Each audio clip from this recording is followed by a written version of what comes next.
Saludo en tertulia a Ricardo Fernández de la Puente de Ciudadanos. Ricardo, ¿qué tal? ¿Cómo estás? Muy buenos días, encantado de estar contigo y con David, con David y con todos los oyentes. Y David Godoy del Partido Socialista. David, ¿qué tal? ¿Cómo estás? Muy bien también. Encantado también de estar un lunes más aquí contigo y en este caso con Ricardo, que creo que no habíamos coincidido antes, al menos en esta tertulia. En muchas otras sí, más esta mañana, hace nada. Ah, no Sí, me digas, esta- no me digas. Bueno, bueno, han estado, o sea, que han coincidido en una tertulia esta mañana a primera hora, Sí, sí. Es a que las 9. a las los 9. lunes, los diputados, aparte de otras cosas que hacemos, pero Ujú. principalmente el lunes de tertulias y de Claro. debates en diferentes emisoras o canales de Twitch, como es el caso. Ujú. Entonces, es fácil que solamos coincidir los lunes por la mañana las tertulias. Pues nada, no sé si decirles que me pasen la tertulia del medio donde estaban y así ustedes solo No mueven un hemos, poco no la hemos boca. tocado los temas que íbamos a hablar contigo, así que puedes estar Ah, tranquilo. vale, vale, bueno, bueno, por lo menos ahí me he diferenciado, pero bueno, menos mal, menos mal. Bueno, empezamos por uno rápido. Ricardo, datos del paro, ¿cómo crees que van a ser esta semana?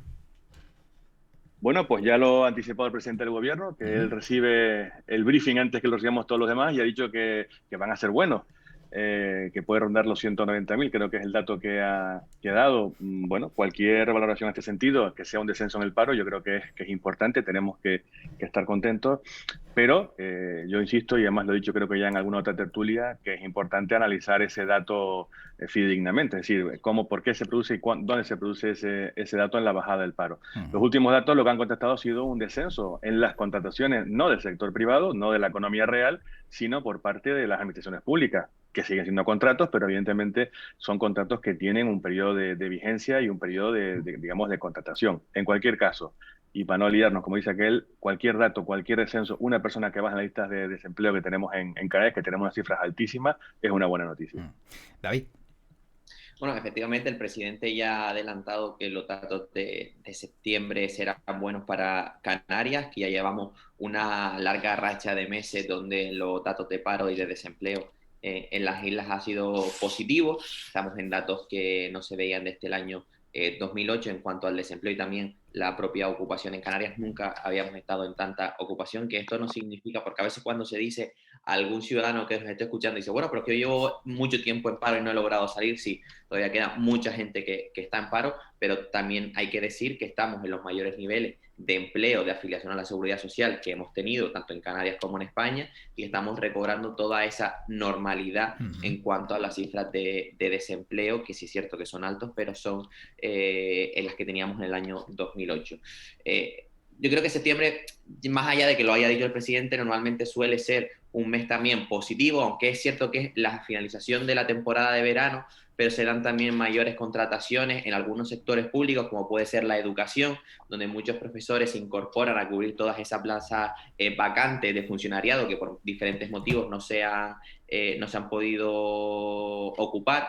Por lo tanto, y en otros sectores como la agricultura, que es el inicio de la temporada de, por ejemplo, del tomate y de otras frutas y hortalizas. Por lo tanto, el sector de la agricultura en septiembre también suele recuperarse bastante y sin embargo en verano suele destruir bastante desempleo Mm. o los fijos discontinuos, que es una figura que se suele usar también bastante en algunos sectores de la agricultura, pues en verano ven cómo dejan de tener ese empleo que han tenido a lo largo de la temporada de la agricultura. Por tanto, septiembre suele ser un mes bueno en ese sentido. Veremos cuánto de bueno es este septiembre, pero bueno, que las perspectivas son positivas, sobre todo de Mm. cara a cómo puede irnos el otoño y el invierno.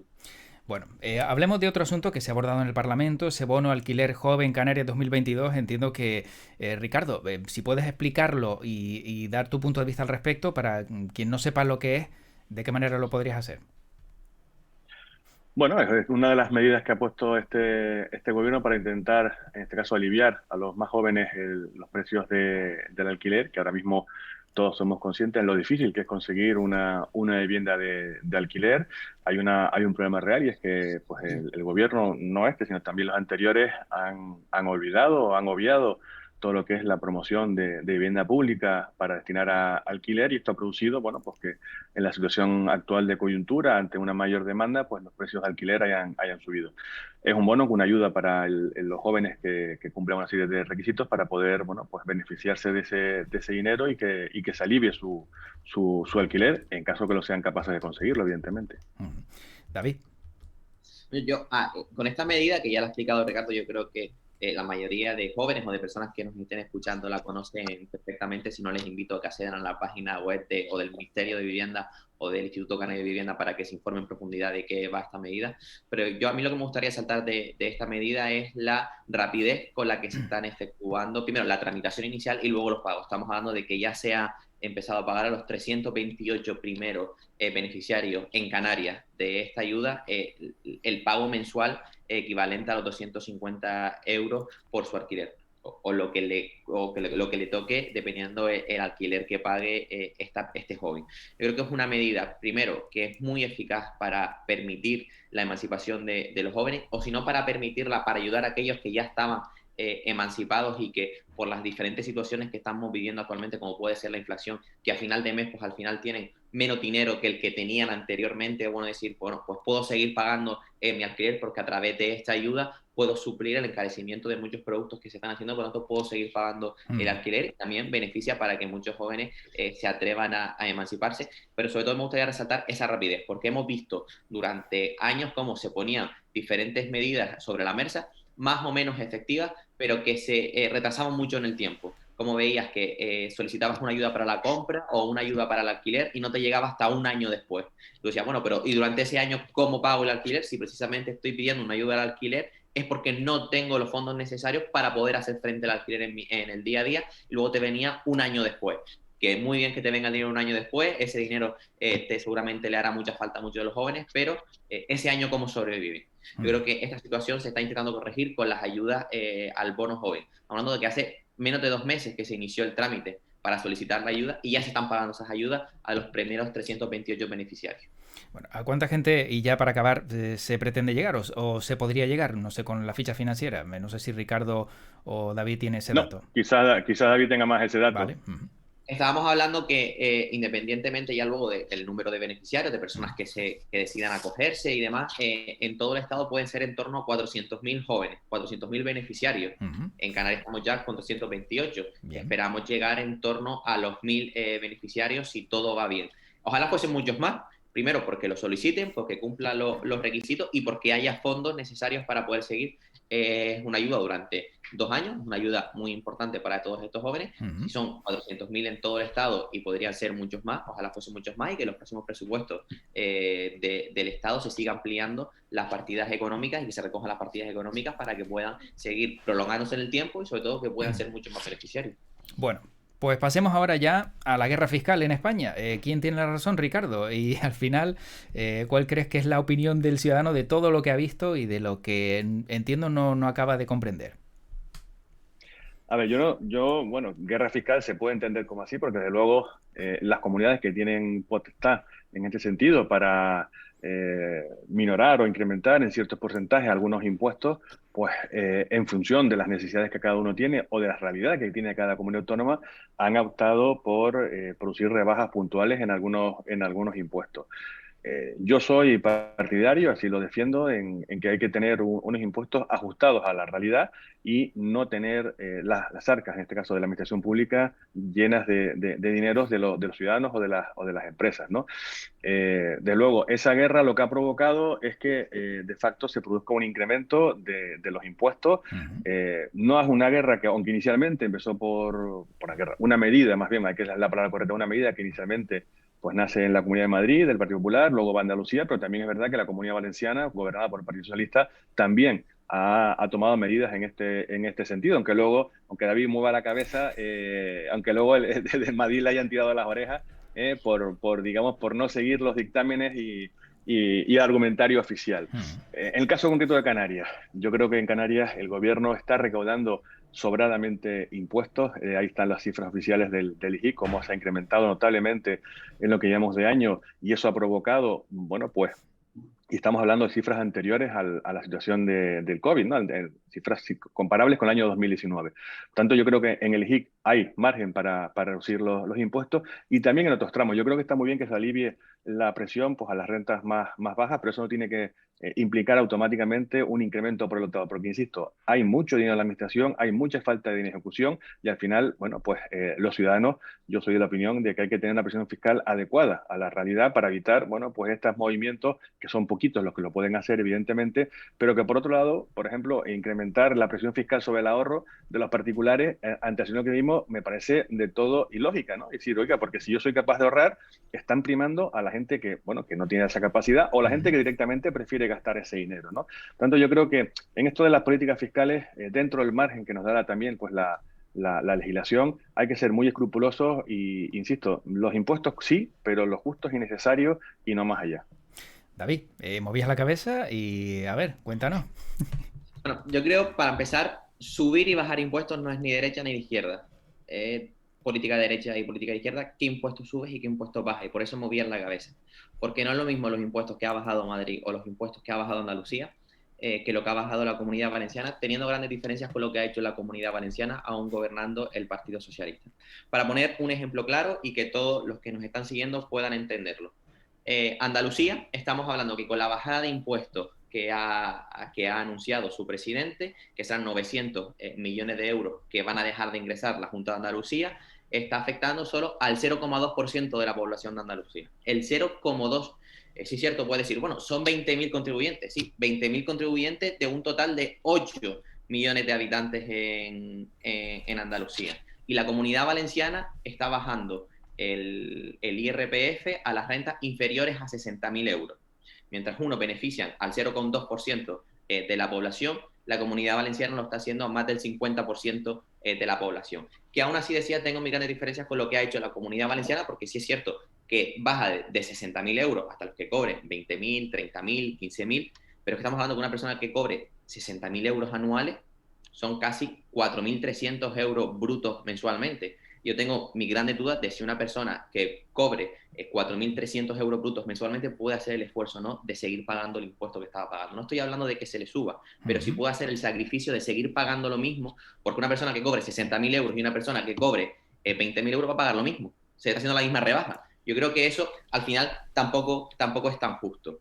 Por eso decía que ni es de izquierda ni es de derecha bajar impuestos. Yo creo que ¿qué es lo mejor? Que lo que ha hecho el plan fiscal que ha aprobado el gobierno de España. Bajarle el IRPF porcentualmente a las rentas inferiores de 21.000 euros, que en el caso de Canarias es la inmensa mayoría de los canarios y de las canarias los que cobran 21.000 euros o menos, que están en torno a los 1.500, 1.600 euros brutos mensualmente, que me encantaría que fuesen muchos más lo que cobran esas personas, pero es la realidad que tenemos actualmente en el panorama social en Canarias, incluso bajando impuestos como el impuesto de sociedades a aquellas empresas que menos facturan.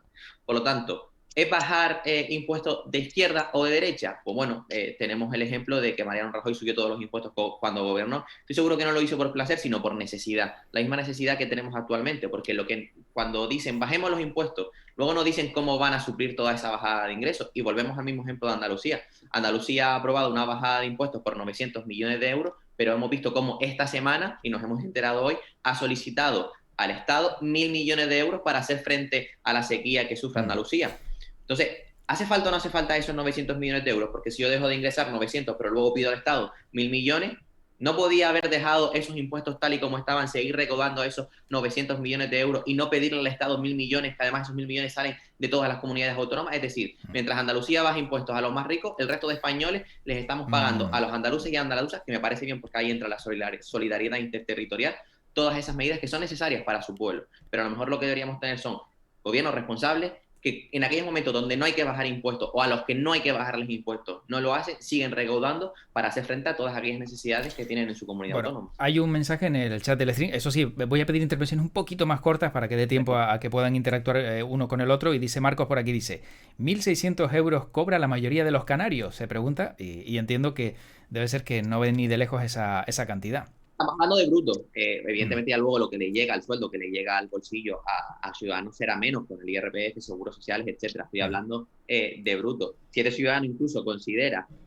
como es cierto también, que cobran menos los canarios, pues imagínense, en Andalucía o en Madrid, las políticas del Partido Popular no les está beneficiando absolutamente para nada, porque se quedan fuera de todas las bajadas de impuestos que está aprobando el Partido Popular, tanto en Madrid como en Andalucía. En Canarias, o a través de las medidas que aprueba el Estado, sí se verían beneficiadas. Por lo tanto, yo creo que ahí está la diferencia. A ver, Ricardo. Yo antes levantaba el dedito prudentemente para pedir el turno y la voz, porque Tú entra, eso no Ricardo. tiene... Entra y yo intento un poco mediar, a ver. No. Yo ya para cortarme la vez, cuando me encuentro con David en los pasillos, sí que nos cortamos la voz, pero por respeto Ya. a la gente que nos está viendo, porque si no, al final ni se escucha lo que él dice, ni se escucha lo que yo digo. Sí, Pero sí. bueno, hay una cosa que es verdad, dice, hay que pagar impuestos, que paguen lo mismo. Muy bien, si pagan lo mismo, una medida, yo creo que necesaria y justa, es deflactar las tramos del IRPF. Si ahora mismo tenemos una inflación desbocada, la vamos a tener, la cesta de la compra está como está, no hay más que ver, abrir los periódicos o simplemente ir al mercado a hacer la compra que hacíamos diariamente y vemos que las cosas nos están costando mucho más que hace unos meses, ¿no? Bueno, pues esa es una medida que yo entendería pues muy justificada, pero que el gobierno, en este caso central, pues no está dispuesto a hacerlo, no está dispuesto a aplicar eso. Quiere recaudar más dinero a costa de una mayor inflación. Aprovecharse de una situación coyuntural, que esperamos que sea coyuntural, pero que me da que va a durar más tiempo de lo que todos deseamos, y evidentemente no poner remedio para aliviar la presión fiscal a todos los ciudadanos. Esa es la realidad. Y luego, bueno, pues podemos entrar en otras medidas más puntuales. Y de cierto, no se trata de bajar los impuestos a todo el mundo. Se trata de cobrar los impuestos que son necesarios para que la gente pues tenga una serie de servicios y prestaciones más o menos, sobre todo aquellos que menos tienen, que sean necesarios. Pero cuando, por ejemplo, se pide dinero, en el caso, como has dicho tú, de Andalucía, para el tema del riego, no nos olvidemos que el Estado sigue teniendo, esto no son reinos de taifa, el Estado sigue teniendo una responsabilidad en todo el territorio nacional en seguir invirtiendo en infraestructuras que benefician a todos los españoles. Esa es la realidad. Claro, Dice, pero si yo no hago esa bajada de impuestos de 900 millones de euros, no tendría que pedirse al Estado, porque tendría la capacidad autónomamente de poder asumir ese gasto. Si yo renuncio a 900 millones de euros, ¿por qué ese dinero no me hace falta? Y si no te hace falta, luego no le pidas al Estado. Porque ¿qué mensaje también estamos lanzando a Europa cuando Europa nos está dando fondos extraordinarios por valor de 70.000 millones de euros gratis? Nos los está dando porque era necesario para reactivar nuestra economía, pero luego nosotros hacemos bajadas de impuestos masivas, sobre todo a las rentas más fortunas, que más ganan en este país. Por tanto, hay que tener cuidado con los mensajes que se lanzan porque pueden ser contradictorios en muchos momentos. Bueno, yo creo que en este país, se perjudica, se perjudica es la palabra, a todo aquel que tiene la capacidad de hacer un pequeño ahorrador, un gran ahorrador, o que es capaz de hacer, yo siempre pongo el mismo caso, si David y yo ganamos lo mismo y yo soy capaz de todos los meses guardar un poquito de dinero y me compro un piso, al cabo de un tiempo empezaré a pagar por el impuesto de patrimonio sobre el ahorro que he hecho. El caso de David, o al revés, para ponerme yo en la peor situación, él se lo gasta en copas y en comer y en ropa y en lo que él quiera, no ahorra nada y él no tiene por qué pagar así. O sea, se está pagando doblemente o en algunos casos hasta triplemente por un ahorro. Se está perjudicando el ahorro, que yo creo que es muy importante mantener el ahorro porque las situaciones que vienen y la situación ahora mismo de la seguridad social española es no delicada, lo siguiente, ¿no? Y por lo tanto, Ricardo, hay que intentar olvidarlo. Tal y lo que cobro yo, que es lo mismo que lo que cobras tú, y teniendo un pisito, como dices tú, comprado, con mi sueldo, en Canarias no pagarías el impuesto de patrimonio. Créeme que no lo vas a pagar por un pisito. No, a ver, lo he llevado. Créeme que el impuesto de patrimonio lo vas a pagar si tienes muchísimo patrimonio más. Por tanto, claro, pues cuando decimos, cuidado con el impuesto de patrimonio, porque es que te van a quitar el dinero por algo que tú has ganado con esfuerzo y con esmero. Claro que sí, pero es que eso no lo paga la mayoría de los ciudadanos que con trabajo y sacrificio, levantándose a las 6 de la mañana para tener un puesto. Te lo pongo más fácil. A ver, no está basado en hechos reales. Lo que va a pasar no está basado en hechos reales. A ver. No. Bla, bla, bla, bla. Entonces, te lo pongo más fácil. A ver, venga. Mis padres, toda una vida trabajando, me dejan una serie de bienes y tengo que volver a pagar por lo que mis padres han llevado toda una vida pagando. Si tus padres te dejan, el ejemplo en Canarias, si tus padres te dejan por encima de 700.000 euros de patrimonio, vas a tener que pagar. Si es inferior a 700.000 euros, no vas a tener que pagar. Porque ellos han pagado patrimonio entre toda su vida para tener ese ahorro, ellos se han sacrificado, han estado ahorrando, etcétera, etcétera. ¿Por qué tengo que pagar otra vez por algo que ya han pagado mis padres suficientemente? Por el mantenimiento, te ha venido sobrevenidamente un patrimonio con unos ingresos importantes, que si tienes 700.000, que tiene que ser 700.000, es superior a 700.000 euros para que empieces a pagar progresivamente. No es que vayas a tener que pagar un dineral si recibes 700.000 euros de patrimonio, por el mantenimiento de ese patrimonio, porque te ha venido sobrevenidamente y porque estamos hablando de una situación donde tiene que haber solidaridad con el resto de ciudadanos. Porque a mí me encantaría que ninguno de nosotros pagásemos ningún impuesto. Sería ideal que ninguno pagásemos ningún impuesto. Ahora, cada ciudadano luego, cuando tenga que ir al centro de salud o a un hospital a tratarse alguna enfermedad, que lo pague de su bolsillo si no pagamos. Yo voy a poner Ricardo y leo dos mensajes. por ponerte un ejemplo como a ti te gusta y en este caso a los partidos de izquierda les gusta, un ejemplo progresista. Me fijo en Portugal. Portugal, un gobierno socialista que tiene una tributación muy baja. Un país que siempre lo hemos visto como el hermano pobre o el primo pobre de la península ibérica, y resulta que su economía nos ha pegado una pasada por izquierda y por derecha, con una economía boyante en el desarrollo de creación de empleo, etcétera, etcétera, y nosotros nos estamos viendo abocados a tener una economía subsidiada, porque las ayudas que se están dando, que son muchas veces son necesarias, no son ayudas que incentiven la generación de actividad económica para poder a su vez generar más riqueza para el país. Esa es la realidad. Entonces, por lo tanto, hay que no irse que los extremos, hay que buscar formas y medidas para que la presión fiscal sea la adecuada y que se recaude lo justo y necesario, ni un solo Yo euro creo más. que en Bueno, España tenemos la presión un adecuada porque segundo, es David, el país porque, menos espera, presión. un segundo, David, nada más, porque como hay mensajes y luego ya se va pasando en la línea, el timeline del chat, no quiero que se me pasen, dicen por aquí, dice, yo veo justo que se pague, según lo que cobras, por ejemplo, de cada 1.000 euros se pagan 200, por ejemplo, y también añaden, pagas por una cosa que es tuya y encima lo ven bien, venga ya. Claro, y este último ejemplo, el último comentario que acabas de leer, Hmm. es perfecto a lo que estaba diciendo antes. Claro, o sea, porque tengo que pagar de mi salario, del esfuerzo que yo tengo, porque tengo que pagar una parte, porque tengo que darlo al Estado cuando lo he ganado con mi sacrificio. ¿Por qué? Pues no lo doy. ¿Por qué cuando tengo una casa o tengo un coche tengo que pagar por tenerlo? Pues no lo pago. Perfecto, es para todo. Pero luego no solicitemos que tengamos una cobertura social por parte del Estado, de las comunidades autónomas, no pedamos que tengamos servicios públicos, no pidamos multitud de cosas que en nuestro día a día reclamamos, porque los profesores, los policías, el servicio administrativo de las comunidades autónomas, cada vez que vayamos a solicitar una subvención o vamos a hacer cualquier gestión documental, todo eso con qué se paga, con qué se pagan los profesores, con qué se pagan nuestras carreteras, con qué se paga el alumbrado público, con qué se paga multitud de servicios que recibimos en nuestro día a día que no somos capaces de percibir, porque lo hemos tenido siempre ahí y no hemos tenido que pagar absolutamente nada extra por tenerlo, no somos capaces de valorarlo. El otro día salía el ejemplo claro de que un paciente ingresado COVID durante la pandemia costó 6.000 euros, un ingreso normal, no de UCI, costó 6.000 euros a las arcas públicas.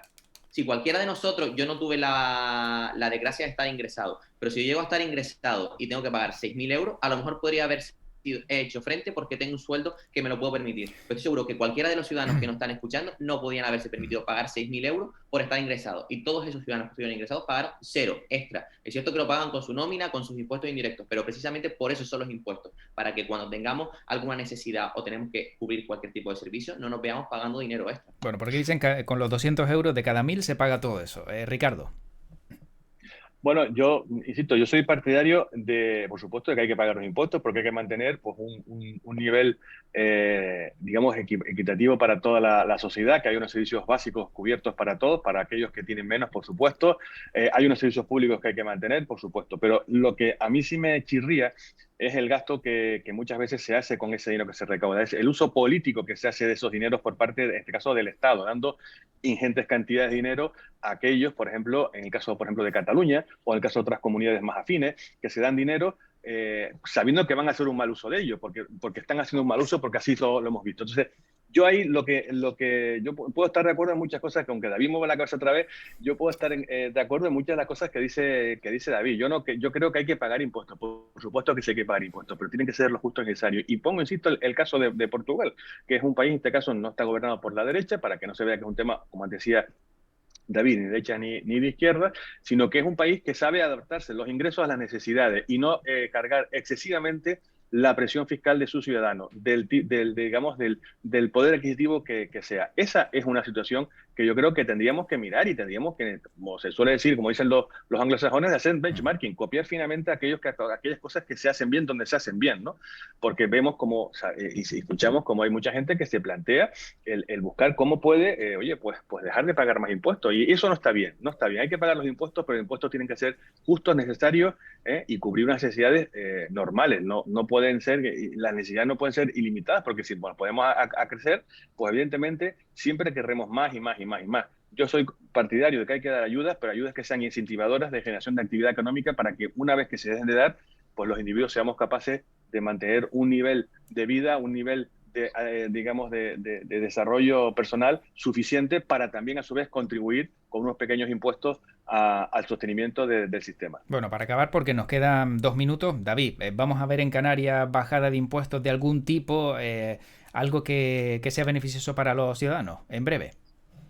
Sí, yo creo que, bueno, con la presentación de los presupuestos de la Uh-huh. Comunidad Autónoma para el año 2023, veremos esas posibles bajadas de impuestos que se están estudiando por parte de la Comunidad Autónoma y que estoy seguro que se van a llevar a cabo. Pero como decía antes, siempre que sean responsables, que van a ser responsables y que además van a afectar a las clases más bajas y más necesitadas de nuestra comunidad autónoma. Estamos hablando de rentas inferiores a los 40.000 euros, que me voy, rentas inferiores a los 40.000 euros, 30.000 euros, que son los verdaderos necesitados y las que más afectados se están viendo porque son ingresos más bajos y que la inflación y el encarecimiento de la vida, pues más a los que más están afectando. Los que cobremos más de 40.000 euros, estoy seguro que podemos hacer todo un esfuerzo extra para ayudar a aquellas personas que peor lo están pasando. Lo veremos pronto con la presentación del proyecto de presupuestos de la comunidad autónoma. Veremos cuáles se tocan, cuáles no, pero estoy seguro de que esa bajada de impuestos en Canarias a las clases más necesitadas se va a dar. Ricardo. Bueno, David tiene más información que yo, es decir, él sabrá porque él está dentro de los grupos que apoyan al gobierno y tendrá más información. Yo, desde luego, sí me gustaría ver medidas importantes de alivio fiscal para los ciudadanos, una bajada del IGIC, porque entiendo que se está recaudando sobradamente y por encima de las cifras antes de la pandemia, por lo tanto está más que justificado, y luego otras medidas puntuales bueno, por supuesto que ayuden a aquellos que menos tienen, pero de luego yo sí que, vamos, ahí tengo mis dudas de que este gobierno, porque además lo ha dicho por activa y por pasiva, es contrario, prefiere recaudar cuanto más sea posible por parte de las familias y las empresas para luego, bueno, pues destinarlo a lo que consideren o si es capaz de gastarlo, porque también vemos que la ejecución presupuestaria muchas veces el dinero lo que sirve es para amortizar deuda de la comunidad autónoma porque no tienen la capacidad de gastarse. Y no nos olvidemos de todos los fondos que vienen de la Unión Europea, que están destinados también para ayudas, infraestructuras y demás, por lo tanto estamos teniendo superávit antes de empezar las cuentas porque hay que invertir, en este caso invertir, que no gastar los fondos europeos, y eso también están en temas de infraestructuras, en temas de proyectos, que por otro lado tendría que hacer la comunidad autónoma, pero en este caso vienen con esa ayuda extraordinaria por parte de la Unión Europea. Bueno, para acabar, ¿se les quedó algún tema en la tertulia anterior y se han encabritado, entre comillas, un poquito aquí con ejemplos y demás? No. Es que no hemos tratado esto, te lo dije, te lo advertí. Vale. Entonces, ¿de qué hablaron? Porque ahora tengo curiosidad yo. De la inmigración. Inmigración. La triste noticia que hemos tenido de fallecimiento de 30 migrantes en las costas canarias. Sí. Se nos fue prácticamente todo en eso porque creo que es un tema muy importante. Y luego hablamos también de la subvención que reciben los grupos parlamentarios y a qué se destina todo ese dinero. Bueno, no, ¿se me queda algo, Ricardo? No, yo creo que esos fueron los temas, sobre todo en la inmigración, pues se puso un poco tensa la cosa, claro. pero porque hay disparidad de criterios, yo creo que es un problema muy grave. Y luego en lo de la subvención, pues bueno, pues es lo que está estipulado y es lo que, bueno, pues cuando ante cualquier pregunta de esas no hay ningún problema en costarlo para que los oyentes bueno, pues tengan toda la información necesaria sobre este tema, porque insisto que es un tema que quizás tiene más repercusión fuera que propia dentro del propio actividad parlamentaria. Efectivamente. Oye, para acabar, sale la serie de Pedro Sánchez Moncloa. ¿La van a ver? David, supongo que sí, ¿no? Y yo no sé si Ricardo la querrá ver o no. A ver, independientemente... bueno, Ricardo, si quieres, primero. No, yo estoy ahora enganchado a algo más creativo, como es la serie de la precuela de Juego de Tronos y del Señor de los Anillos, que es como más interesante y más amena y más divertida, ¿no? Yo es lo que prefiero invertir mi tiempo de ocio, no a temas de propaganda y publicidad. Y fíjate, ahora voy a meter la pullita, digo, y es más real la que tú estás viendo, ¿no? Hombre, ahí las puñaladas y las maniobras son más claras, ¿no? Claro. Quizás en la vida real queda todo mucho más sutil y mucho más difuminado, ¿no? Pero en cualquier caso, a ver, yo no veo la necesidad de hacer una serie de autobombos, en este caso por parte del señor Pedro Sánchez, pero bueno, oiga, él tiene dinero de los impuestos de todos los españoles para gastárselo en eso y en lo que él considere. A ver, David. Compartimos series que vemos en este momento, Ricardo, estoy viendo las mismas, pero veré sin duda la serie sobre la Moncloa, que no sobre Pedro Sánchez, que son cosas diferentes, y no está pagada por Moncloa, no está pagada con los impuestos de los ciudadanos y no está pagado por el Partido Socialista. Es una productora que ha decidido hacer una serie, una docuserie sobre la actividad de la Moncloa, y quien está en este momento en Moncloa gobernando, guste más o guste menos, el Partido Socialista, y es Pedro Sánchez. Pero luego me llama la atención mucho porque a veces decimos, siempre rechazamos lo español y luego lo estadounidense, lo americano, lo inglés, lo compramos todos y todos somos fan de ver la serie sobre la reina, de ver series sobre la Casa Blanca, pero cuando pasa algo en España, porque gobiernan los partidos socialistas, no, ahí no lo vemos. Yo creo que esto es una serie que más allá de quién gobierne, creo que es importante que los ciudadanos, quien quiera libremente verla, la vean, porque podemos conocer en profundidad cómo funciona el gobierno de España, el gobierno como ente, independientemente de quién lo esté gestionando, y cómo funciona un centro neurálgico de la política y de la actualidad de nuestro país como es la Moncloa. Creo que eso es tiene que ser impresionante estar trabajando dentro, independientemente de qué partido gobierne, ver cuál es el funcionamiento para conocer sobre todo cuáles son los pilares del Estado, cómo funcionamos, y de ahí yo creo que, al menos a mí, lo que más me va a llamar ver la serie, porque no conozco para nada Moncloa y me gustaría saber cómo funciona, y no ha sido pagada por los impuestos de los ciudadanos, no ha sido pagada por Moncloa, no ha sido pagada por el gobierno. Yo te recomiendo... A ver, Ricardo, terminamos. Telegráfico, David, te recomiendo, para que tengas una serie española, te recomiendo, si no la has visto, La Casa de Papel, que está muy bien, una serie muy buena. No sé si se puede hacer aquí publicidad, pero yo la voy a hacer. Y luego, si no, hay un clásico que además viene muy a colación, Aquí no hay quien viva. También, sin duda. Bueno. Muy bonito. Yo creo que Aquí no hay quien viva se parece en la actualidad a algunos edificios de sede de algunos de los partidos políticos españoles, pero bueno, terminamos. Interesante de cómo funciona Moncloa, creo que merece verla. Bueno, pues terminamos. Gracias a los dos, Ricardo Fernández de la Puente y David Godoy, por este ratito. Cuídense mucho, un fuerte abrazo y hasta dentro de nada otra vez aquí en Tiempo de Tertulia. Muchas gracias. Un saludo, hasta luego. Chao.